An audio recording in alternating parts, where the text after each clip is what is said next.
இத்தனை நாள் சிட்டில வாழ்ந்தனா ஒரு 7 நாளைக்கு கிராமத்துல வாழ போறேன். அந்த எக்ஸ்பீரியன்ஸை தான் உங்களுக்கு டே பை டே அப்லோட் பண்ணுவேன். பாத்தீங்கன்னா நானும் என் ஃப்ரெண்ட்ஸும் தான் பாத்தீங்கன்னா கிளம்பிருந்தோம். எங்க ஸ்கூல்ல இருந்து என்எஸ்எஸ் கேம்ப்ல இருந்து பாத்தீங்கன்னா இந்த டூர் கூட்டிட்டு போறாங்க. தேரிண்டு பாத்தீங்கன்னா சாப்பாடுலாம் வாங்கிட்டு அப்படியே பாத்தீங்கன்னா சுத்திலாம் போட்டு கிளம்பணும்.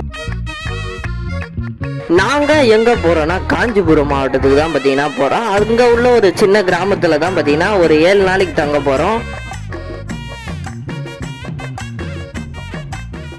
2 மணி நேரம் டிராவலுக்கு அப்புறம் பாத்தீங்கன்னா நம்ம வர வேண்டிய இடத்துக்கு வந்து சேர்ந்துட்டோம். உள்ள என்எஸ்எஸ் கேம்ப்ல தான் பாத்தீங்கன்னா இந்த கிராமத்துக்கு வந்திருக்கேன். இந்த மாதிரி வீடியோஸ் எல்லாம் பார்க்கணும்னா நம்ம சேனல்ல சப்ஸ்கிரைப் பண்ணிக்கோங்க. அப்படியே அங்க வந்துட்டு கொஞ்ச நேரம் இயற்கையெல்லாம் ரசிச்சோம். கிராமத்துல பாத்தீங்கன்னா நாட்டாம அந்த மாதிரிலாம் பாத்தீங்கன்னா ஃபாலோ நாட்டாம என்ன சொல்றாரு அந்தபடி தான் பாத்தீங்கன்னா நாங்க நடக்கணும்னு நாங்க சொன்னாங்க. பாத்தீங்கன்னா நம்மளும் நம்ம வாங்கிட்டு வந்த பிரிஞ்சை தான் பாத்தீங்கன்னா ஓபன் பண்ணி ஃப்ரெண்ட்ஸோட சாப்பிட்டோம். அந்த பசிக்கு ரொம்பவே பாத்தீங்கன்னா பிரிஞ்சு டேஸ்டா இருந்துச்சு. நெக்ஸ்ட் பாத்தீங்கன்னா அப்படியே கொஞ்ச நேரம் நாங்க பாத்தீங்கன்னா சுத்திட்டு இருந்தோம். அதுக்கப்புறம் பாத்தீங்கன்னா சாயங்காலம் ஆச்சு. அப்படியே பாத்தீங்கன்னா டீ கொஞ்சம் கொடுத்தாங்க. நம்மளே பாத்தீங்கன்னா டீ ஊத்தி குடிச்சோம். இந்த ஈவினிங் டைம்ல இந்த கிராமத்துல டீ குடிக்கும் போது சும்மா சில்னஸுக்கு வேற லெவல்ல இருந்து. காலையில இருந்து டே 1 வீடியோவை பார்க்கலாம். Okay guys, bye bye.